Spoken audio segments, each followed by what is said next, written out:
Wag na yan.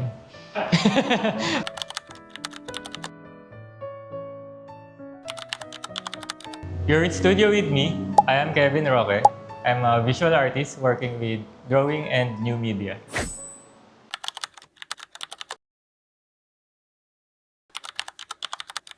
Um, Pumasok ako sa college, wala pa akong idea na papasok ako sa art scene.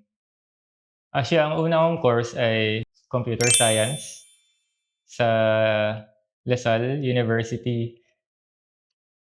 Yung mga ginagawa namin dun, programming or interface design, pero for some reason hindi ako na-fulfill or hindi ako nasa-satisfy.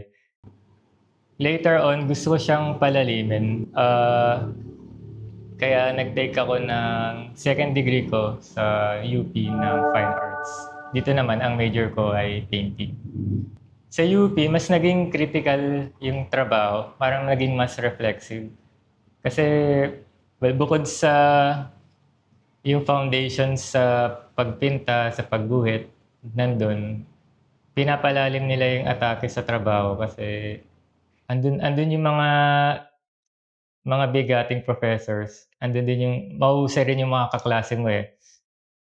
So sa community na yon, nahahasa ka talaga ng todo. Tapos kumbaga nag-expand yung idea ko sa sining. Yung nakikita ko hindi lang drawing, hindi lang painting. Sabi ko, may sculptures pala, may installations, may sound art. Parang lumaki yung mundo. Later on, dun na nag-iba yung work ko from drawing. Dun na na-expand sa new media.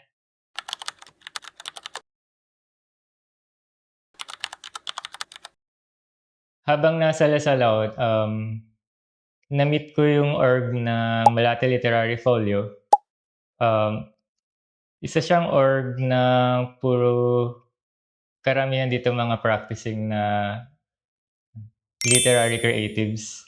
Tapos, pumasok ako doon as illustrator.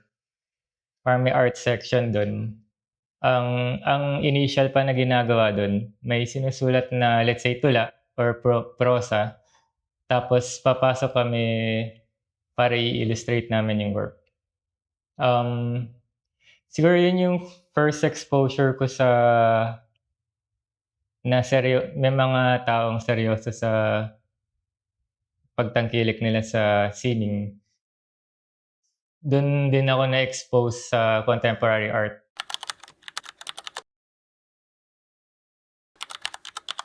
Currently, nagte-take ako ngayon ng Masters in Fine Arts. Dito, mas na-expand yung practice ko from drawing to new media. It's parang pag siguro tinignan siya ng audience, parang ang layo ng talon. Pero kasi for me, kumbaga dinikit ko lang siya sa programming practice ko sa previous course ko sa ComSci. Sa ComSci kasi malapit sa, kumbaga lagi kami nag-explore ng emerging technologies. Tapos, yung pagiging techie, yung pagbutingting ng mga gadgets, yun, parang from that, ginawa ko lang siyang art.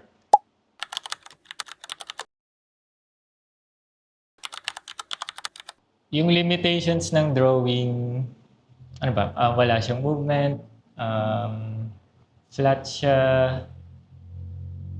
So parang mula doon, trinay kong sagutin anong pwede kong i-incorporate para ma-expand ko yung drawing. Let's say yun nga, nabanggit ko yung walang movement, yung pagiging static ng drawing. Pag pinasukan mo ng motion yung drawing, in a way, yung idea natin ng video, yung video marami lang siyang stills tapos nagiging mas dynamic siya dahil marami. So yun yung sa new media, ito yung pag-explore sa video. Yung isa pang limitation ng drawing yung pagiging flat niya. So parang ayoko yung idea kasi na nakukulong sa wall lang yung work na naka-display lang. So kung mag-incorporate ka ng pagiging 3D, doon na papasok yung idea ng mga installation works. So, dito, let's say, currently yung isa ko sa ine-explore yung paggamit ng projection. Parang drawing pa rin siya kasi flat yung pino-project na image. Pero kung titignan mo maigi yung projection, na ma-manipulate mo rin yung space.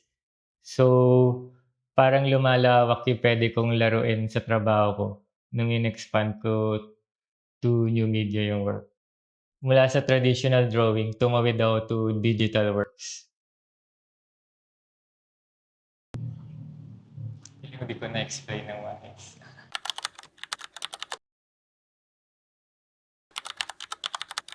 Sa new media na practice, ang in-explore ko ngayon yung philosophy ng post-digital aesthetics. Pag sinabi kasi natin mga digital works, parang ang perfect niya immaterial, uh, parang hindi siya nagkakamali. Tapos, sobrang cold, sobrang hindi natatalakay yung pagiging human ng digital works. So, sa post-digital works, in-explore rin yung mga errors, yung mga glitches na kasama rin siya sa expression sa paggawa ng new media works.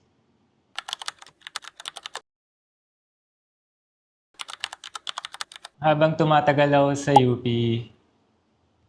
nabibigyan rin ng importansya yung context ng trabaho mo. Yung idea na para saan siya, bakit mo siya ginagawa. So, I mean, mas spiritual yung mga tema ng works ko ngayon eh. Hindi siya usual na pinagsasama sa trabaho. Let's say yung new media tsaka spiritual themes.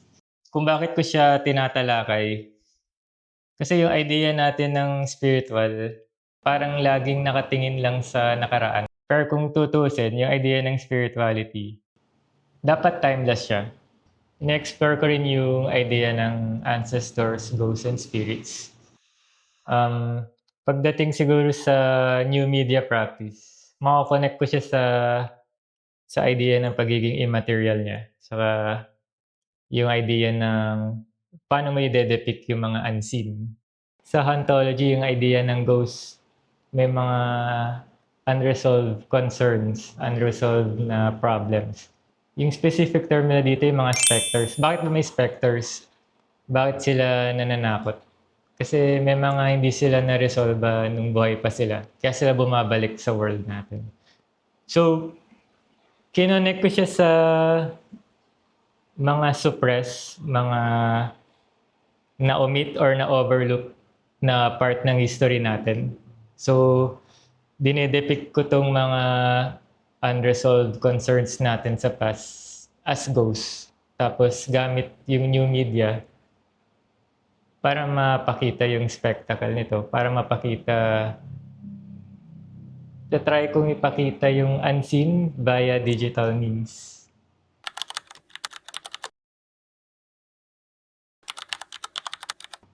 Pinaka-recent na milestone, siguro yung nitong nakaraang art fair, nung nakasama ako sa Talyer Collective.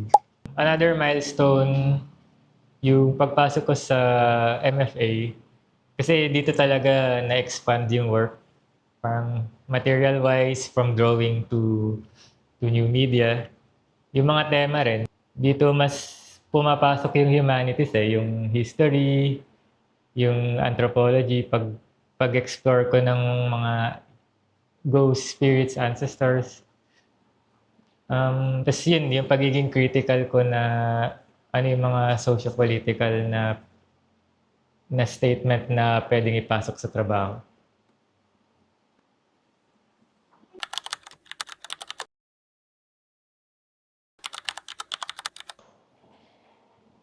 Yung idea ng pagiging artist, parang ayaw siyang ikahon sa white cube gallery setup lang. So, yung artist pwede natin siya mahanay sa mga philosophers. Kaya rin natin mag-isip pwede rin siya mahanay sa mga writers kasi iba lang yung language natin, mas visual. Pero importante rin na ma-materialize natin yung mga thoughts natin. Kasi body of knowledge to na pwede natin i-share sa ibang tao. May ibang avenues din sa art, bukod sa market. Parang recently may mga dilemma yung mga artists na parang pa-decline yung market, ganyan-ganyan. So parang mamamatay na ba yung art? Technically hindi, nag-iiba lang siya. Sa experience ko, sobrang blooming ng art. Kailangan mo lang tumingin sa mga communities, sa academe. Parang hindi siya one size fits all yung idea ng art there. Let's say sa communities, may mga researchers dyan, may mga nag-i-immerse, tinatry na tumulong sa komunidad. Pag naman sa academe, dito na yung mga research part, yung kung paano makakatulong sa visual culture. So, maraming pwede na hindi siya namamatay. Parang nag-iiba lang yung shape ng art natin ngayon. Na very exciting. Na pwede natin i-explore.